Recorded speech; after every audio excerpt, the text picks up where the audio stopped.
સુરતમાં ટેક્સટાઇલ ઉદ્યોગના એકમો બંધ થતા શ્રમિકો વતનની વાટે અને ઉધના રેલવે સ્ટેશન પર શ્રમિકોની લાંબી કતારો જોવા મળી.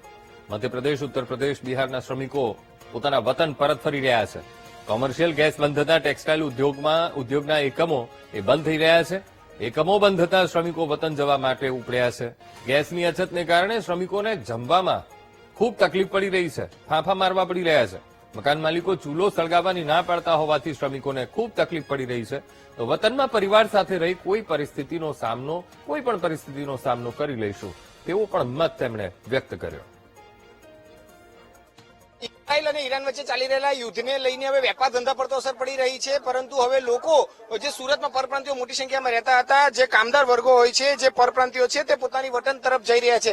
કારણ કે જે રીતે યુદ્ધની અસરને લઈને એલપીજી ગેસ સિલિન્ડર પર મોટી અસર પડી રહી છે, તેનો સપ્લાય ખોરવાઈ રહ્યો છે, તેને લઈને તેઓને પૂરતો સ્ટોક નથી મળતો, જેને લઈને હવે તે ક્યાંક કોરોના જેવી સ્થિતિમાં જે રીતે ફસાઈ ગયા હતા તે રીતે આ એલપીજીની શોર્ટેજને લઈને તેઓ ના ફસાય તે માટે તેઓ હવે વતન તરફ દોટ મૂકી રહ્યા છે. આખી ટ્રેન જે છે તે યુપી, બિહાર તરફ જતા લોકોથી ભરાઈ ચૂકી છે અને લોકો જે છે તે હવે પોતાના વતન તરફ દોટ મૂકી છે.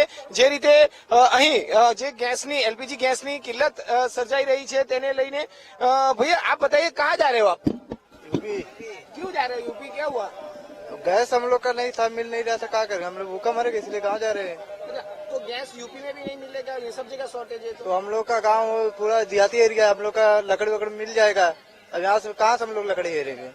तो क्या ये रूम पे कुछ कोई मांग कर रहे थे ऐसा लगता है चूल्हा बुला तो नहीं, यहाँ पे क्या प्रॉब्लम क्या आती थी आपको? प्रॉब्लम बस यही थे, खाने के लिए दिक्कत है, गैस के लिए बस वही ज्यादा दिक्कत है.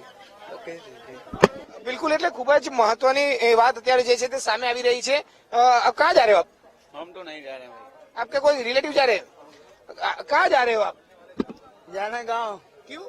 क्योंकि गैस नहीं मिल रहा है, महामारी आ गया है. वो सरकार के कैसे कहो बढ़ाने बदे आगे. બિલકુલ, એટલે અત્યારે જોઈ શકાય છે કે મોટી સંખ્યામાં લોકો જે છે તે વતન તરફ જઈ રહ્યા છે. તમે જણાવશો આપ कहाँ जा रहे हो? शिनखेड़ा. क्यों जा रहे हो अभी? मयत हो गया इसका वजह से.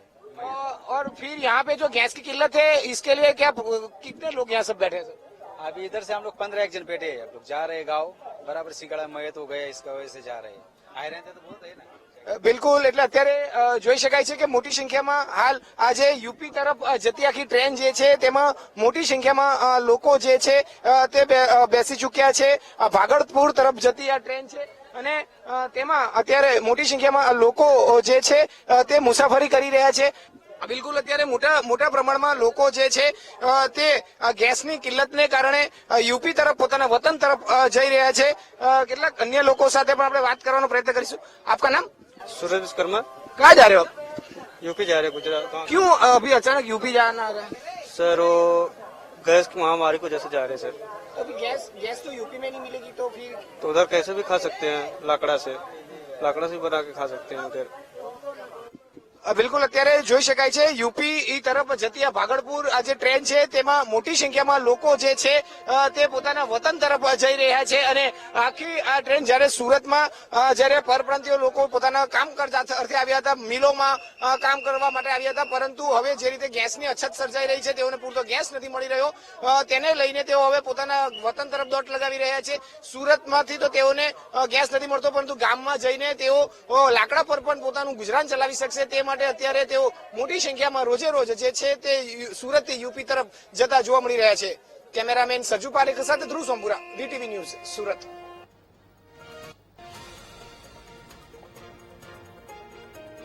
તો ટેક્સટાઇલ ઉદ્યોગોના શ્રમિકોને ખૂબ હાલાકી પડી રહી છે સુરતમાં, અને જેના કારણે મધ્યપ્રદેશ, ઉત્તર પ્રદેશ અને બિહારના શ્રમિકો પોતાના વતન પરત ફરી રહ્યા છે.